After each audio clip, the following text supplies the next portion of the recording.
Jai Jagannath, Jai Dwarikadis. Dear viewers, dear audience, today I am going to give a talk on international topic, that is US Iran direct talks since 1979. Why this the topic I have taken up today? Because now the international scenario or international financial crisis or international market is slowing down due to the engagement of US Iran or US Iran and the Israel war. Now the topic today, how the Iran and US they have engaged in the talks since 1979. Before coming to the topic, request you to like my channel, subscribe my channel, and to share my videos to other friends and colleagues. Now I am coming to the topic. As everyone knows, Islamic revolution, which is known as the Iranian revolution, which happened in the Iran, also Iranian revolution, in 1979 and overthrown the Pahlavi dynasty. Then the Islamic dynasty was set up, or Islamic revolution set up with the own rule in Iran. Since then, the relation between the Iran and the USA strained up, and there was no talk till today, means actually till 2026, as one day before there was a talk in the Islamabad hosted by Pakistan. So now I am coming to the US and Iran direct talks since 1979, step by step. First, I am starting from the 1979 to 1981, Iran hostage crisis. Immediately after Islamic revolution, Iranian students stormed the USA embassy in the Tehran, taking dozens of the American hostages. The crisis lasted for the 444 days. And this was particularly in the final year of the President Jimmy Carter. Then what happens in the 1980, the Iran and the US officials secretly facilitated the weapon sales to the Iran despite an arms embargo imposed by the USA.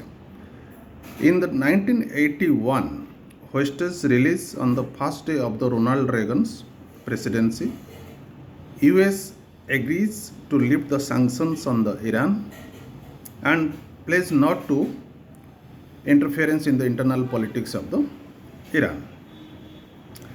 Then here what happens as the US officials secretly facilitated selling of the weapons, and despite the arms restrictions imposed by the United States, the goal was, specifically the objective was to secure Iran's help in releasing American hostages held by the Hezbollah. Proceeds from weapon sales are illegally funneled to fund the right-wing Contra rebels in the Nicaragua. Then I am taking you next step, that is the 1998 UN General Assembly talks. The senior American and Iranian officials hold the talk, and the rare public talk at the United Nations, and mark a brief, that means pause in the hostile relations during the late Clinton administration. Then in the 2001, that is after the Afghan attack, that means the September 11 attack in the USA, the USA and the Iran developed back channel communication, and the USA military campaign against the Taliban, and that was against the Al Qaeda, that was also internally supported by the Irans, that took the help of the Irans also. And in 2002, President George Bush levels Iran as the part of axis of evil, that is with the Iraq and the North Korea. Then in the 2003, US invades Iraq, Then Iran also, that means Iran militia also fight the American troops. The USA increasingly concerned about Iran's nuclear programs. Are Iran's also insisted in the nuclear program specifically for the scientific and the peaceful purpose. In the 2009 to 12, and that is the Obama's first term, that the sanctions continued. Obama seeks the diplomacy, but the Ahmadinejad expands Iran's nuclear program.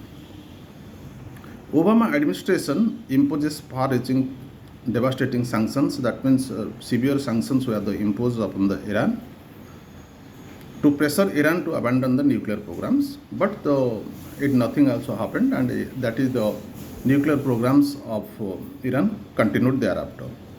In the 2013, moderate Rouhani elected, and Obama and Rouhani hold the first direct presidential phone calls after 30 years, in more than the 30 years. In July 2015, Joint Comprehensive Plan of Actions, and that is after months of the painstaking negotiations, Iran limits its the nuclear program in exchange for lifting some of the bans, some of the American and international economic sanctions, to lifting some of the American and the international economic sanctions. Then in the May 2018, US withdraws from the JCPO. That means President Donald Trump pulls the US out of the nuclear deal. Trump reimposes the strict sanctions upon the Iran. Then April 2025, new indirect talks begins with the Iran by the Donald Trump, and Trump administration starts the fresh nuclear negotiations with the Iran, and indirect meeting in the Oman, and indirect meeting in the Oman and mediated by them, and Oman also hosted the meetings. But in the April 11, 2026, just one day before, ceasefire and the historic direct meeting in the Pakistan. So in the April 11, 2026, US delegation led by the JD Vance, and also Iranians led by the foreign minister and the speaker of the Iran parliament. So nothing also happened. There was the stalemate, and the talk could not be the successful. This is how the US-Iran talks, direct and indirect talks, since the 1979. Now we are all hopeful that actuals. So without wasting the time, the both countries should engage and sort out their the problems, because the world economic crisis can be sorted out soon. Otherwise, the world will move into the deeper economic crisis. So before coming to the topic, once again I request to all the audience and the viewers to give your the views, make your the comments, and like my channel, share my the videos to your friends and colleagues. Thank you very much.